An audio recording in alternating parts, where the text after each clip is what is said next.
నమస్కారం, welcome to సస్య TV news. ముందుగా హెడ్లైన్స్.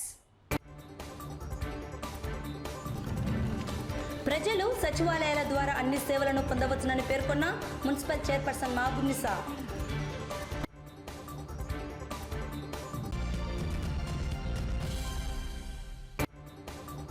నియోజకవర్గ స్థాయిలోని గ్రామాల్లో అభివృద్ధికి చేపట్టవలసిన పనులు, పలు సమస్యల పరిష్కారానికి ఎంపీటీసీలు, సర్పంచ్లు, మండల స్థాయి అధికారులతో సమావేశం.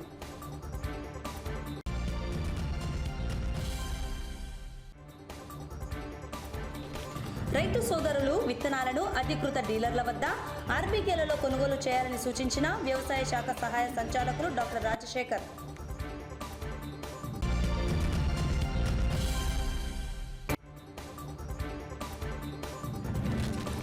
పేదలకు అందించే రేషన్ బియ్యం పక్కదారి, అక్రమ వ్యాపారం చేస్తూ డబ్బులు గడిస్తున్న వ్యక్తి అరెస్ట్.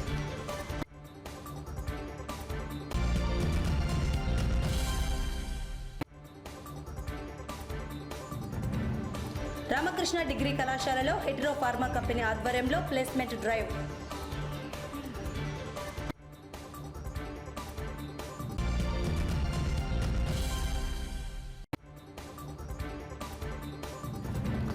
అత్యల్ప వర్షపాతం ఉన్న ప్రాంతాల్లో రైతులు లాభసాటి దిగుబడి సాధించేందుకు తీసుకోవాల్సిన జాగ్రత్తలపై వ్యవసాయ శాస్త్రవేత్త వివరణ.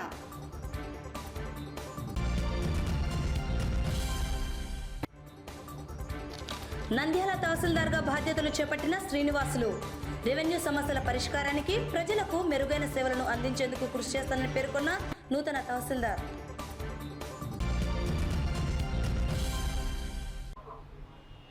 రాష్ట్ర ప్రభుత్వం సచివాలయ వ్యవస్థ ద్వారా ప్రజలకు సేవలను మరింత చేరువ చేయడానికి అనేక మార్పులను తీసుకురావడం జరిగింది. ఇందులో భాగంగా సచివాలయాల్లో దాదాపుగా 543 ప్రజా సేవలను అందుబాటులోకి తీసుకురావడం జరిగిందని, ఈ సేవలను ప్రజలు పొందవచ్చునని నంద్యాల మున్సిపల్ చైర్పర్సన్ మహబూబునిసా పేర్కొన్నారు. గురువారం నంద్యాల పట్టణంలోని 25, 29 వార్డుల పరిధిలోని సచివాలయాలను మున్సిపల్ చైర్పర్సన్ మరియు మున్సిపల్ కమిషనర్ వెంకటకృష్ణ పరిశీలించడం జరిగింది. ఈ సందర్భంగా మున్సిపల్ చైర్పర్సన్ మాట్లాడుతూ సచివాలయ వ్యవస్థను మరింత పటిష్టం చేసేందుకు ఉద్యోగుల పనితీరులో మార్పులు రావాలని, ప్రజలకు అందుబాటులో ఉంటూ మెరుగైన సేవలను అందించాలని కోరారు. ప్రధానంగా సచివాలయాల్లో 543 సేవలను అందుబాటులో ఉంచడం జరిగిందని, ఇందులో ఇంటి పన్ను, ఆస్తి పన్ను, కొలాయి పన్నులను సచివాలయాల్లోనే చెల్లించే అవకాశం కల్పించడం జరిగిందన్నారు. ప్రజలకు ఎటువంటి ఇబ్బంది లేకుండా అన్ని సేవలను ఉద్యోగులు అందించాలని సూచించారు. 25, 29 సచివాలయాలను కమిషనర్ గారు మరియు నేను కలిసి విజిట్ చేయడం జరిగింది. ఎందుకంటే ఈ మధ్యకాలంలో మన ప్రభుత్వం వచ్చిన తర్వాత ప్రజలకు అందుబాటులో ఉండాలి అనే ఉద్దేశంతో వాలంటీర్ వ్యవస్థ, సచివాలయం వ్యవస్థను తీసుకురావడం జరిగింది. దాంట్లో 100%గా సచివాలయంలో అన్ని సేవలను అందించడం జరుగుతుంది. కానీ ఇంకా ఎక్కడన్నా లోటుపాట్లు ఉన్నాయేమో అని విజిట్ చేసి వాళ్ళకు కావాల్సిన సచివాలయం సిబ్బంది కావాల్సిన సౌకర్యాలు కానీ కనుక్కోవడం జరిగింది. లాస్ట్ టైం డివీజుల సమస్య ఉందని మా దృష్టికి తీసుకురావడం, మరియు కౌన్సిల్లో పెట్టి శాంక్షన్ చేసి నిన్ననే 500 డివైజులు కానీ తెప్పించడం జరిగింది. అదేవిధంగా ఇంకా ఏమైనా సమస్యలు ఉన్నాయా, లేదంటే ప్రజలకు ఎలాంటి సేవలు అందిస్తున్నారు అనే ఉద్దేశంతోనే ఈరోజు సచివాలయం విజిట్ చేయడం జరిగింది. ఇంకా మన ప్రజలందరికీ తెలియజేయడం ఏమనగా, నీటి పన్ను కానివ్వండి, మరియు మన ఇంటి పన్ను, ఆస్తి పన్ను కానివ్వండి, ఇప్పుడు మున్సిపాలిటీకి రాకుండానే మన సచివాలయంలోనే ఆ సేవలను కానీ అందించడం జరుగుతుంది. దాన్ని కానీ ప్రజలందరూ సద్వినియోగం చేసుకోవాల్సిందిగా కోరుకుంటున్నాము. మధ్యాహ్నం 3:30 నుంచి 5 వరకు సచివాలయం సిబ్బంది అందరూ అందుబాటులో ఉంటారు. కాబట్టి ఇవన్నీ గమనించి ప్రజలందరూ సచివాలయ వ్యవస్థ సేవలను పొందాల్సిందిగా తెలియజేసుకుంటున్నాం. అంటే ఈ రోజున 25 అండ్ 29 సచివాలయాలని గౌరవ చైర్పర్సన్ గారు నేను సందర్శించాము. ముఖ్యంగా సచివాలయ వ్యవస్థని మరింత పటిష్టం చేయడము, సచివాలయం ద్వారా అందే సేవల గురించి కూడా ప్రజలకి చెప్పటం, అదేవిధంగా సచివాలయ సిబ్బంది యొక్క పనితీరుని మెరుగుపరచడం, ఇవన్నిటినీ కూడా మనం క్రమక్రమంగా ఇంప్రూవ్ చేస్తున్నాము.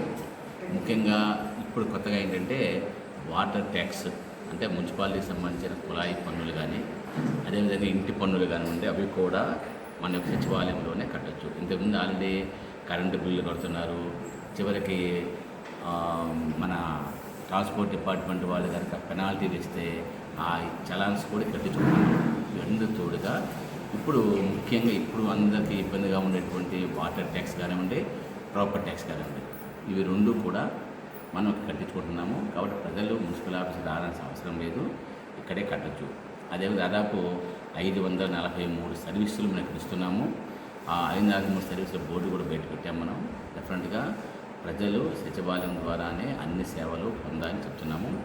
అదేవిధంగా సచివాలయంలో సిబ్బంది 3 to 5 మధ్యలో తప్పనిసరిగా అందరూ ఉంటారు. కాబట్టి పబ్లిక్ ఎవరైనా కూడా ఆ టైంలో వెళ్తే కనుక అందుబాటులో ఉంటారు, మీకు సంబంధించినటువంటి సమాచారం అందిస్తారు. ఒక ఇతర ఏదైనా కార్యక్రమం వల్ల మీరు సచివాలయం వెళ్తే కనుక ఇక్కడ education and data processing secretary గారు ఎప్పుడు అందుబాటులో ఉంటారు. వారు మీ యొక్క గ్రీవెన్స్ని నమోదు చేసుకుంటారు. నమోదు చేసుకొని ఈ సర్వీసులు, ఉదాహరణకి సంబంధించినటువంటి అడంగల కాపీ కావాలన్నా, ఇతరత్ర రెవెన్యూకి సంబంధించిన సర్వీసులు ఏది కావాలన్నా ఇవన్నీ కూడా వాళ్ళు నమోదు చేసుకొని కన్సర్న్ డిపార్ట్మెంట్ ఇక్కడి నుంచి ఆన్లైన్లో పంపిస్తారు. కాబట్టి దయచేసి ప్రజలకు ఎటువంటి ఇబ్బంది లేకుండా సచివాలయ వ్యవస్థ పనిచేస్తూ ఉంది. 3 to 5 అందరూ ఉంటారు. మిగిలిన టైంలో ఎక్కువ మంది ఉంటారు. లేని పక్షంలో మన యొక్క ఎడ్యుకేషన్ సెక్రటరీ గారు ఉంటారు, నమోదు చేసుకుంటారు. కాబట్టి ఎట్టి పరిస్థితుల్లో కూడా ప్రజలకు ఇబ్బంది లేకుండా చూస్తున్నాము. అదేవిధంగా మరింతగా కూడా వీళ్ళందరినీ ఉదయం పూట 7 to 9 సచివాలయ వ్యవస్థలో ఉండే అందరు సెక్రటరీలు కూడా తిరుగుతూ ఉన్నారు. వాళ్ళు కూడా ఈ వార్డుకు సంబంధించిన సమస్యలు పరిష్కారం చేస్తూ ఉన్నారు. వాలంటీర్లు ఉన్నారు. అదేవిధంగా మన సిటిజన్ అవుట్రీచ్ ప్రోగ్రామ్ పేరుతో ప్రతి ఇంటికి మనం సెర్చ్ చేస్తున్నాము. అన్ని కార్యక్రమాలు అమలు చేస్తున్నాం. కాబట్టి డెఫినెట్గా మంచి మార్పు రావాలని నంద్యాల నియోజకవర్గ నంద్యాల మండల పరిధిలో గ్రామాల అభివృద్ధికి, స్థానిక సమస్యల పరిష్కారానికి చేపట్టవలసిన చర్యలపై మండల స్థాయి అధికారులతో, ఎంపీటీసీ సభ్యులు, సర్పంచ్లతో ఎంపీపీ శెట్టి ప్రభాకర్ మరియు ఎంపీడీఓ భాస్కర్ల ఆధ్వర్యంలో గురువారం స్థానిక ఎంపీడీఓ సమావేశ భవనంలో సమీక్షా సమావేశం ఏర్పాటు చేయడం జరిగింది. ఈ సందర్భంగా ఎంపీపీ మాట్లాడుతూ గ్రామాల అభివృద్ధి, స్థానికంగా ఉన్న సమస్యలను పరిష్కరించేందుకు మండల స్థాయి అధికారులతో, ఎంపీటీసీ సభ్యులు, సర్పంచ్లతో సమావేశం నిర్వహించి సభ దృష్టికి వచ్చిన సమస్యలను త్వరితగతిన పరిష్కరించేందుకు కృషి చేయడం జరుగుతుందని తెలిపారు.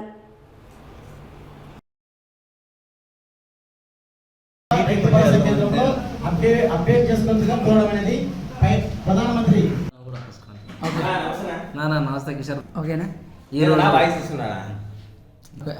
ఓకేనా? ఈరోజు నంద్యాల మండలంలోని మండల ప్రజా పరిషత్ కార్యాలయం నందు గ్రామాల ఎంపీటీసీలు మరియు సర్పంచులు, అదేవిధంగా మండల స్థాయి అధికారులు, 17 డిపార్ట్మెంట్ అధికారులు అందరూ ఈ సమావేశానికి హాజరు కావడం జరిగింది. ఈ సమావేశంలో గ్రామాల యొక్క అభివృద్ధి చేయాలని, వీలంత త్వరగా సమస్యలు పరిష్కరిస్తామని అధికారులను ఆదేశిస్తూ గ్రామాల యొక్క అభివృద్ధికి తోడ్పడాలని నాయకులను, అధికారులను కోరడం జరిగింది. ఈరోజు మండల పరిషత్ సర్వసభ సమావేశము మండల పరిషత్ అధ్యక్షులు శెట్టి ప్రభాకర్ గారి అధ్యక్షతన నిర్వహించడం జరిగింది. ఎంపీటీ సభ్యులు, సర్పంచులు, అదేవిధంగా మండల స్థాయి అధికారులు, మీడియా సిబ్బంది అందరూ పాల్గొనడం జరిగింది. విజయవంతంగా పూర్తి చేయడం జరిగింది. గ్రామాల్లో ఉన్నటువంటి వివిధ శాఖలకు సంబంధించిన సమస్యలన్నీ కూడా సభ దృష్టికి తెచ్చారు. వాటన్నిటిని కూడా అధికారుల ద్వారా పరిష్కరించడం జరుగుతుంది.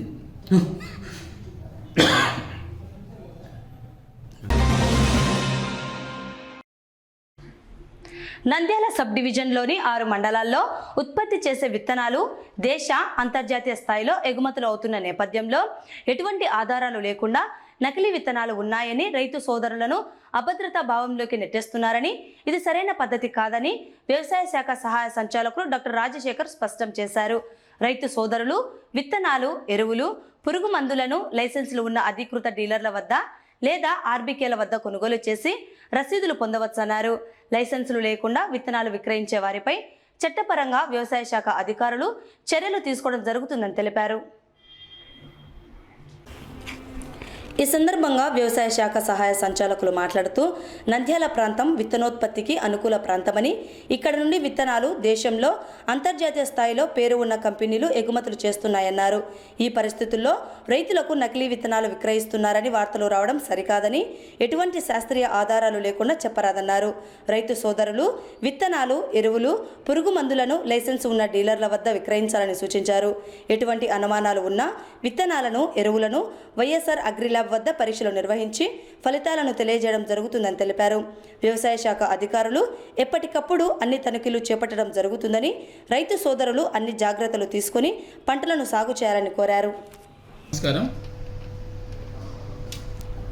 వ్యవసాయ శాఖ నంద్యాల సబ్ డివిజన్లో ఉన్నటువంటి 6 మండలాలు, ముఖ్యంగా నంద్యాల మనకు చాలా గుర్తింపు ఉన్నటువంటి ప్రాంతం.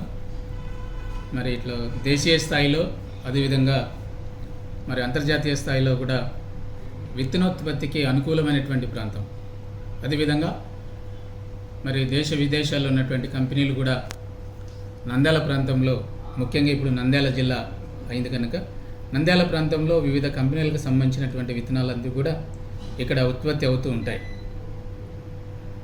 దానికి కారణం ఏంటంటే అనుకూలమైనటువంటి వాతావరణము, నేలలు, ఇవన్నీ కూడా వివిధ పంటలు, ముఖ్యంగా మనకు జొన్న కానీ, వరి విత్తనాలు కానీ, తర్వాత పత్తి విత్తనాలు కానీ, ఈ విధంగా అన్ని కంపెనీలు కూడా ఇక్కడ ప్రొడక్షన్ చేసుకుంటున్నారు. లీగల్గా ప్రొడక్షన్ జరుగుతూ ఉంది. ఇబ్బంది లేకుండా చేస్తాం. ముందు రోజుల్లో కూడా మరి చేశాం. ఇప్పుడున్నటువంటి పరిస్థితుల్లో గవర్నమెంట్ చేపడుతున్నటువంటి ప్రతి నాణ్యత విషయంలో, చేపడుతున్నటువంటి క్వాలిటీ కంట్రోల్ విషయంలో చాలా ముందుంది. ఆ విషయాల్లో అంతర్జాతీయ స్థాయిలో కూడా మనం ఏర్పాటు చేసినటువంటి డాక్టర్ వైఎస్ఆర్ అగ్రి ల్యాబ్స్ చాలా బాగా పనిచేస్తున్నాయి. రైతులకు నాణ్యమైనటువంటి ఎరువులు, విత్తనాలు, పురుగు మందులు సకాలంలో అందుతున్నాయి. మరి ఈ వ్యవస్థ బాగుందని కొనియాడుతున్నటువంటి పరిస్థితుల్లో మరి ఖచ్చితంగా మేము తగినట్టుగా పనిచేస్తామని చెప్పుకుంటూ, మరి రైతులు కూడా ఏదైనా పొరపాటు ఉంటే మీరు ఖచ్చితంగా మా దృష్టికి తీసుకురావాలి. ఎక్కడైనా నకిలీ పురుగు మందులు బిల్లు లేకుండా అమ్ముతున్నారంటే మా దృష్టికి తెచ్చే ఖచ్చితంగా వారిపైన చర్య తీసుకుంటాం. 420 పెడతాం. రెవెన్యూ యాక్ట్లో ఉన్నటువంటి యాక్ట్స్ అన్ని కూడా మేము ఇంప్లిమెంట్ చేసేదానికి పేదలకు అందించే రేషన్ బియ్యం పక్కదారి పట్టింది. అక్రమార్కుల చేతుల్లోకి వెళ్ళింది. ఈ బియ్యాన్ని వివిధ రూపాల్లో తయారు చేసి అక్రమ వ్యాపారం చేస్తూ డబ్బులు గడిస్తున్న వ్యక్తిని నంద్యాల పట్టణం సింగు కాలనీలో పోలీసులు అరెస్టు చేయడం జరిగింది. రాష్ట్ర ప్రభుత్వం పేదలకు అందించే రేషన్ బియ్యం అక్రమంగా కొనుగోలు చేసి వాటిని తెలివిగా వ్యాపారం చేస్తూ అదే బియ్యాన్ని రంగురంగుల ప్యాకెట్లుగా తయారు చేసి ఎటువంటి అనుమానం రాకుండా దీక్షిత్ అనే పేరుతో 1 కిలో రేషన్ బియ్యాన్ని ప్రజలకు దోసపిండుగా తయారు చేసి కిలో 45 రూపాయలకు విక్రయిస్తున్న తెలివైన అక్రమ వ్యాపారి జనార్దన్ను నంద్యాల డీఎస్పీ రామాంజీ నాయక్ ఆధ్వర్యంలో 2వ పట్టణ CI Ramana, traffic CI Ramesh Babu, SI Devendra కుమార్లు దాడి చేసి అక్రమ బియ్యాన్ని, ఇంటిలో ఉన్న ప్యాకెట్లను సీజ్ చేయడం జరిగింది. ఈ సందర్భంగా డీఎస్పీ రామాంజీ నాయక్ మాట్లాడుతూ పేదలకు అందాల్సిన రేషన్ బియ్యం అక్రమార్కుల చేతుల్లోకి వెళ్లడం జరిగిందన్నారు. ఈ బియ్యాన్ని లబ్ధిదారుల నుండి కిలో 6 నుండి 7 రూపాయలకు కొనుగోలు చేసి వాటిని దోసపిండిగా మలిచి కిలో ప్యాకెట్ల రూపంలో తయారు చేసి ప్రజలకు అధిక ధరలకు విక్రయిస్తున్న వ్యక్తిని అరెస్టు చేయడం జరిగిందన్నారు. ఇటువంటి వారి ఆట కట్టించేందుకు ప్రజలు పోలీసులకు సహకరించాలని, సమాచారం అందించాలని కోరారు. నంద్యాల పట్టణంలో మా నంద్యాల ఎస్పీ గారి ఆదేశాలపైన, ఆయన ఇచ్చిన సమాచారం పైన నేను, మా 2 టౌన్ సిఐ గారు, వారి సిబ్బంది, ట్రాఫిక్ సిఐ గారు అందరము మన ఎస్బీఐ కాలనీ నుండి సింగ్ కాలనీకి వచ్చి ఒక హౌస్లో చెక్ చేయగా జనార్దన్ రెడ్డి అనే అతని వ్యక్తి ఒక 4 ఇయర్స్ నుంచి మొత్తం టౌన్లో, పట్టణంలో ఉండే స్టోర్ రైస్ అంతా పీడిఎస్ రైస్ అన్ని తీసుకోవడము. అక్కడేమో ఆయన సింపుల్గా, ప్రభుత్వం ఏమో పేద ప్రజలకి రూపాయి కేజీ అని గవర్నమెంట్ సప్లై చేస్తూ ఉంటే ఈయన 6 రూపాయలు 7 రూపాయలు కేజీకి అట్లా తీసుకుంటూ ఉంటాడు. తీసుకున్న తర్వాత మొత్తం ఈయన ఎంత తెలివిగా అంటే ఒక మిషనరీ పెట్టుకొని ఇంట్లో దీనికి మొత్తము దోశపిండి తయారు చేస్తాడు. లేబుల్ కూడా ఏం పేరు, దీక్షిత్ అని వాళ్ళ కొడుకు పేరు పైన కవర్లు తయారు చేసి దాంట్లో కేజీ 45 రూపీస్ దోశపిండి అని ప్రింట్ చేయించినాడు. అంటే 1 రూపాయి బియ్యాన్ని, పేద ప్రజలు చెందాల్సిన బియ్యాన్ని వాళ్ళు కూడా దానికి మాకెందుకు లేని అమ్మడంతో తెలివిగా ఇతను ఆ తక్కువ ధరకు తీసుకొని టాలెంట్తో, అంటే బిజినెస్ ఎట్లా చేయాలా, జనాల్లో ఎంత ఈజీగా మోసపోతారనే దానికి మంచి ఉదాహరణ ఇది. అతను సింపుల్గా కవర్లో తయారు చేసి నీట్గా ఫ్రిడ్జ్లో పెట్టుకొని ఎవరికైతే దోశ తొందరగా అవసరం అనే వాళ్ళు దోశపిండి తీసుకొని పోతూ ఉంటారు. వాళ్ళు 45 రూపాయలు కేజీ ప్రకారం తీసుకొని పోతున్నారు. అంటే నేను ఎందుకు చెప్తున్నాను ప్రజలకంటే, ప్రభుత్వం ఏమో రూపాయికి ఇస్తుంది కేజీ బియ్యము, మీరు తినేదానికి దానికి ఏదో ఇబ్బందిగా పడుతున్నారు. ఇతను ఇస్తే మాత్రం 45 రూపాయలకి అదే బియ్యాన్ని 45 రూపాయలకు తీసుకొని దోసిపిండి తీసుకొని మీ పిల్లలకి చేస్తున్నారంటే అది ఎంత ఇది అనేది మీరే దానికి గమనించాలి. నేను ఎందుకు చెప్తున్నానంటే ప్రజలందరూ అర్థం చేసుకోవాల్సింది ఏమంటే ఇటువంటి చాలా ఉన్నాయి. పేద ప్రజలకు చెందాల్సిన బియ్యాన్ని అంతా అక్రమ రవాణాలో చేస్తూ అక్రమ మార్గంలో నడిచే చాలా ఉన్నాయి. కాబట్టి దయచేసి ప్రజలు కూడా మీరు మాకు సమాచారం ఇస్తే మేము తప్పకుండా ఇటువంటి జరగకుండా అరికట్టేదానికి మాకు చాలా అవకాశం ఉంటుంది. ఒక ఆఫీసరు గట్టిగా ఉద్యమం చేయాలా, ప్రజలకు సేవ చేయాలనుకుంటే తప్పకుండా ప్రజల సపోర్ట్ చాలా అవసరము. కాబట్టి ప్రజలు కూడా గమనించాలి. మీ ఇంటి చుట్టుపక్కల ఎవరెవరు కొత్త వాళ్ళు వస్తున్నారు, ఎవరు ఏం చేస్తున్నారు అనేది గమనించి ఏదైనా అక్రమ మార్గంలో వెళ్తున్న వాళ్ళు ఎవరైనా ఉంటే మీరు సమాచారం ఇస్తే తప్పకుండా మేము నిజాయితీగా ఉద్యమం చేస్తూ ఇటువంటివి లేకుండా అరికట్టేదానికి మంచి అవకాశం ఉంటుంది. మా సిఐ గారు కేసు నమోదు చేసి చట్ట ప్రకారము ఏది మెరిట్ ఆఫ్ ది కేసు అతనిపైన కేసు నమోదు చేసి ఇవన్నీ సీజ్ చేసి రెవెన్యూ డిపార్ట్మెంట్కు హ్యాండ్ ఓవర్ చేస్తాం. ఖరీఫ్ సీజన్లో వర్షాలు అక్కడక్కడ కురవడంతో రైతు సోదరులు పంటల సాగుకు సమాయత్తమవుతున్న పరిస్థితుల్లో పంట దిగుబడులను సాధించేందుకు వ్యవసాయ శాఖ శాస్త్రవేత్తల సలహాలను పాటించవలసి ఉంది. ఈ నేపథ్యంలో గురువారం నంద్యాల వ్యవసాయ శాఖ ఆధ్వర్యంలో వ్యవసాయ శాస్త్రవేత్త డాక్టర్ వెంకటేశ్వర్లు మీడియాతో పంట సాగుకు చేపట్టవలసిన చర్యలను రైతులకు తెలియజేయడం జరిగింది. ఈ సందర్భంగా వ్యవసాయ శాస్త్రవేత్త మాట్లాడుతూ ముందస్తు వర్షాలు కురవడంతో రైతాంగం పంట సాగుకు సమాయత్తమవుతున్న తరుణంలో పంట దిగుబడులు సాధించేందుకు తీసుకోవాల్సిన ముందస్తు చర్యలను రైతు సోదరులకు వివరించడం జరిగింది. ఈ జాగ్రత్తలను పాటించి అధిక దిగుబడులు సాధించాలని వారు కోరారు. ప్రస్తుతము మన అత్యల్ప వర్షపాత మండలమైనటువంటి శ్రీశైలం జోన్లో ఉన్నటువంటి నంద్యాల, కర్నూలు, అనంతపురం, శ్రీ సత్యసాయి జిల్లాల్లో గత వారం నుంచి విస్తారంగా అక్కడక్కడ వర్షాలు పడడం జరిగింది. ఈ వర్షాలకు గాను రైతాంగము వేసవిలో దుక్కులు చేసుకున్నట్లయితే కన్నా చాలా ఉపయోగకరంగా ఉంటుంది. ఆ దుక్కులు చేసుకున్న తర్వాత వచ్చేటువంటి వర్షాలకు మనము ఈ పచ్చిరొట్ట ఎరువులైనటువంటి జనుము కానీ జీలుగు కానీ అలాంటివి వేసుకొని ఒక 25 నుంచి 30 రోజుల తర్వాత మనం భూమిలో కలిదున్నట్లయితే భూమి సారవంతము పెరుగుతుంది. తర్వాత మనకు జూన్ 15 తర్వాత వచ్చేటువంటి వర్షాలకు మనము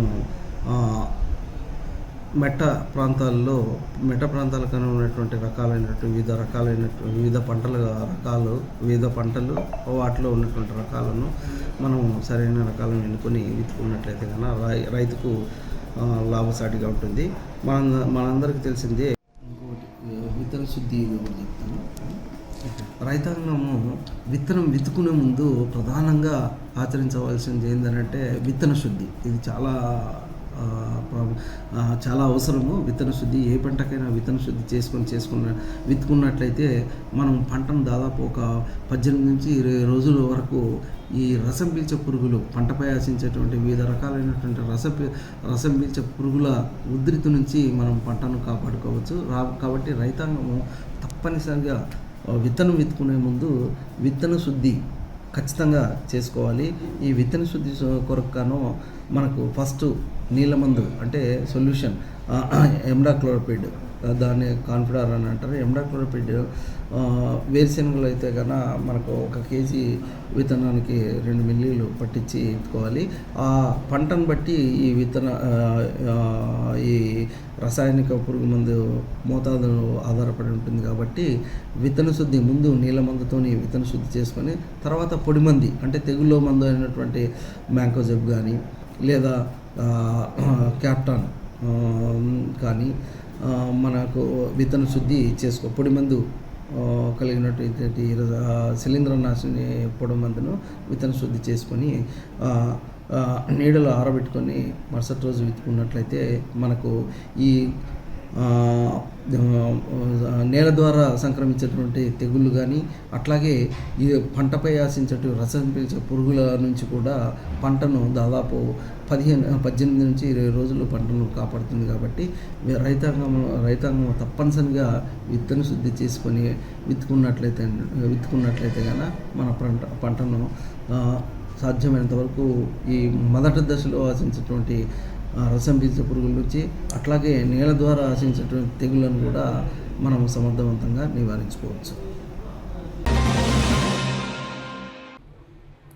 నంద్యాల పట్టణంలోని రామకృష్ణ డిగ్రీ కళాశాల ఆడిటోరియంలో గురువారం ప్రముఖ హెటెరో ఫార్మా లిమిటెడ్ వారి ఆధ్వర్యంలో కళాశాల చైర్మన్ డాక్టర్ రామకృష్ణారెడ్డి అధ్యక్షతన ప్లేస్మెంట్ డ్రైవ్ నిర్వహించడం జరిగింది. ప్లేస్మెంట్ డ్రైవ్లో నంద్యాల జిల్లా పరిధిలోని అర్హులైన విద్యార్థులు ఆన్లైన్ ఇంటర్వ్యూలలో పాల్గొనడం జరిగింది. ఈ సందర్భంగా డాక్టర్ రామకృష్ణారెడ్డి మాట్లాడుతూ ప్లేస్మెంట్ డ్రైవ్ ఆన్లైన్లో ఉంటుందని, అలాగే హెచ్ఆర్ ఇంటర్వ్యూ విధానంలో జరుగుతుందని తెలిపారు. కెమిస్ట్రీ ఒక సబ్జెక్టుగా బీఎస్సీ పూర్తి అయిన వారు లేదా ప్రస్తుతం ఫైనల్ ఇయర్ చదువుతున్న వారు, కెమిస్ట్రీ ఒక సబ్జెక్టుగా ఎంఎస్సీ పూర్తి చేసిన వారు, బీటెక్ కెమికల్ ఇంజనీరింగ్ పూర్తి అయిన వారు, ఫైనల్ ఇయర్ విద్యార్థులు బీఫార్మసీ చదువుతున్న లేదా ఫైనల్ ఇయర్ చదువుతున్న వారు ఈ ఆన్లైన్ జాబ్ మేళలో పాల్గొనడం జరిగిందన్నారు. ఈ కార్యక్రమంలో కళాశాల principal Subbaiah, Hetero pharma company ప్రతినిధులు, అధ్యాపకులు మురళి, విద్యార్థులు పాల్గొన్నారు. హెటెరో ల్యాబ్స్కి సంబంధించి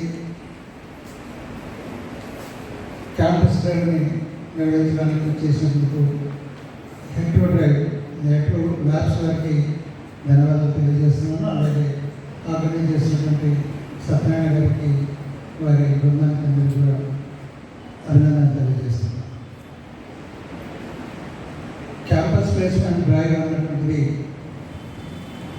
నార్మల్గా బీజేసీ స్టూడెంట్స్కి చాలా తక్కువగా వస్తూ ఉంటుంది. కానీ ఈ మధ్యన దాదాపుగా 3-4 ల్యాబ్స్ వాళ్ళు కూడా క్యాంపస్ డ్రైవ్ కండక్ట్ చేయడం జరిగింది. మీలో బెస్ట్ స్టూడెంట్స్ ఎవరైతే ఉన్నారో, అలాగే ల్యాబ్ సైడ్ సైంటిస్ట్గా ఎవరైతే ఎదగాలనుకుంటున్నారో వాళ్ళంతా కూడా ఇలాంటి ప్లేస్మెంట్ డ్రైవ్ వల్ల మంచి అవకాశాలు పొందేటువంటి పరిస్థితి. ఇందాకనే వాళ్ళతో డిస్కస్ చేసినప్పుడు మేము చెప్పాము, ఇండస్ట్రీ లింకేజ్ తోటి కోర్సెస్ మేము రన్ చేయాలనుకుంటున్నాం. మీ ఇండస్ట్రీకి అవసరం ఏదైతే ఉందో, అవసరాలు చెప్పినట్లయితే దాన్ని మేము సిలబస్ రూపంలో ప్రవేశపెట్టి పిల్లల్ని ఆ విధంగా ట్రైన్ చేసి మీకు ఇమీడియట్గా ఉపయోగపడే పద్ధతిలో మేము పిల్లల్ని తయారు చేయడానికి ప్రయత్నం చేయడం జరుగుతుంది. Plus hours is autonomous college, so we can introduce the different subjects use to the industry. తర్వాత మీకు కూడా అది హార్ట్ కేర్ లాగా స్టూడెంట్స్ ప్లేస్మెంట్స్ వెళ్ళిపోతూ ఉంటారు. సో అట్లాంటి అవకాశాన్ని ఈ సంవత్సరం ల్యాబ్స్ వాళ్ళు దాదాపుగా 4 కంపెనీస్ నుంచి రావడం జరిగింది. మీరు కనుక మంచి ఇంట్రెస్ట్ చూపించినట్లయితే డెఫినెట్గా మీరు మంచి స్థాయికి ఎదిగేటువంటి అవకాశం ఉంది. శాలరీ ప్యాకేజ్ కూడా మంచి ప్యాకేజ్ అనౌన్స్ చేశారు. దాదాపుగా ఇయర్లీ 2.2 lakhs అనౌన్స్ చేశారు. ఇప్పుడు ఉన్నటువంటి సాఫ్ట్వేర్ ఇండస్ట్రీతో పోల్చుకున్నట్లయితే మీరు బిగినర్స్కి అమౌంట్ ఇవ్వడం అనేటువంటిది నిజంగా ఈవెన్ ఇప్పుడు వాళ్ళు కూడా అంత అమౌంట్ ఇవ్వడం లేదు. సో వాటితో పోల్చుకున్నట్లయితే మీకు మంచి బెనిఫిట్స్ ఇస్తున్నారు. కాబట్టి స్టూడెంట్స్ బాగా ఇంట్రెస్ట్ తీసుకొని యాక్టివ్గా టెస్ట్ రాయడం కానీ లేదా హెచ్ఆర్ రౌండ్స్ చేసుకొని ఈ అవకాశాన్ని వినియోగించుకోవాల్సిందిగా కోరుతున్నాం. నంద్యాల మండల తహసీల్దార్గా విధులు నిర్వహిస్తున్న రవికుమార్, వెలుగోడు మండలానికి అలాగే వెలుగోడు మండలంలో తహసీల్దార్గా విధులు నిర్వహిస్తున్న శ్రీనివాసులు డిప్యూటేషన్పై నంద్యాల జిల్లా కలెక్టర్ బదిలీ చేయడం జరిగింది. బుధవారం సాయంత్రం ఉత్తర్వులు అందుకున్న తహసీల్దార్ శ్రీనివాసులు బాధ్యతలను చేపట్టడం జరిగింది. వీరికి డిప్యూటీ తహసీల్దార్ రమాదేవి, డిటి రామనాథరెడ్డి, ఇతర రెవెన్యూ సిబ్బంది స్వాగతం పలికారు. రెవెన్యూ సమస్యల పరిష్కారానికి, ప్రజలకు మెరుగైన సేవలను అందించేందుకు కృషి చేస్తానని నూతనంగా బాధ్యతలు చేపట్టిన తహసీల్దార్ తెలిపారు. ఈ సందర్భంగా తహసీల్దార్ శ్రీనివాసులు మాట్లాడుతూ జిల్లా కలెక్టర్ ఉత్తర్వుల మేరకు బుధవారం నంద్యాల మండల తహసీల్దార్గా వెలుగోడు మండలం నుండి బదిలీ కావడం జరిగిందన్నారు. ప్రజలకు మెరుగైన సేవలను అందించడానికి తన వంతు కృషి చేస్తామని తెలిపారు.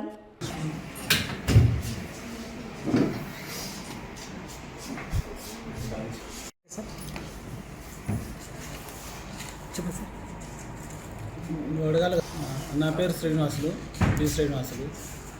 నేను వెలుగోడు తహసీల్దార్గా పనిచేస్తుంటాను. నిన్నటి దినం కలెక్టర్ గారు నంద్యాల తహసీల్దార్గా వేయడం జరిగింది. నిన్నటి దినం ఈవినింగ్ జాయిన్ అయినని చెప్పి ఎటువంటి సమస్యలు ఉన్నా కూడా న్యాయబద్ధంగా ప్రజలకు, పేద ప్రజలకు ముఖ్యంగా సేవ చేస్తానని చెప్పి తెలియజేస్తున్నాను. ఎవరైనా కూడా ఏదైనా సమస్యలు ఉన్నా కూడా సామరస్యంగా వచ్చి కలిసినామంటే కూడా పరిష్కారం అయితే ఖచ్చితంగా చేస్తాను. ఈరోజు నంద్యాల తహసీల్దార్గా శ్రీనివాస్ సార్ గారు బాధ్యత స్వీకరించడం జరిగింది. ఇద్దరు రవికుమార్ సార్ గారికి, శ్రీనివాస్ సార్ గారికి మ్యూచువల్ డిప్యుటేషన్ జరిగింది. కలెక్టర్ గారి ఆదేశాల మేరకు శ్రీనివాస్ గారు ఈరోజు బాధ్యత స్వీకరించారు నంద్యాల తహసీల్దార్గా. వార్తలు ముగించే ముందు ముఖ్యాంశాలు మరోసారి. ప్రజలు సచివాలయాల ద్వారా అన్ని సేవలను పొందవచ్చునని పేర్కొన్న మున్సిపల్ చైర్పర్సన్ మహబూబునిసా.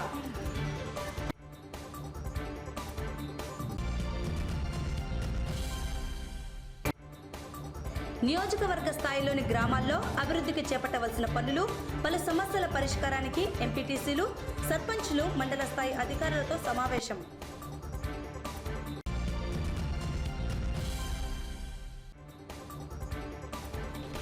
రైతు సోదరులు విత్తనాలను అధికృత డీలర్ల వద్ద ఆర్బీకేలలో కొనుగోలు చేయాలని సూచించిన వ్యవసాయ శాఖ సహాయ సంచాలకులు డాక్టర్ రాజశేఖర్.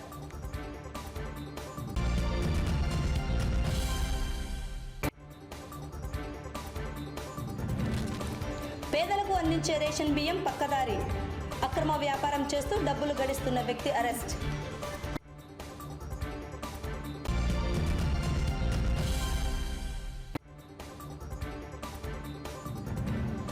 రామకృష్ణ డిగ్రీ కళాశాలలో హెటరో ఫార్మా కంపెనీ ఆధ్వర్యంలో ప్లేస్మెంట్ డ్రైవ్.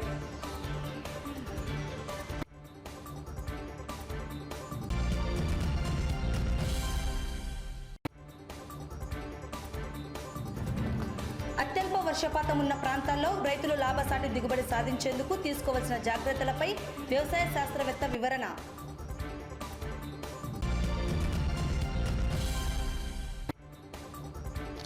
నంద్యాల తహసీల్దార్గా బాధ్యతలు చేపట్టిన శ్రీనివాసులు రెవెన్యూ సమస్యల పరిష్కారానికి, ప్రజలకు మెరుగైన సేవలను అందించేందుకు కృషి చేస్తానని పేర్కొన్న నూతన తహసీల్దార్. ఈ వార్తలు ఇంతటితో సమాప్తం. నమస్కారం.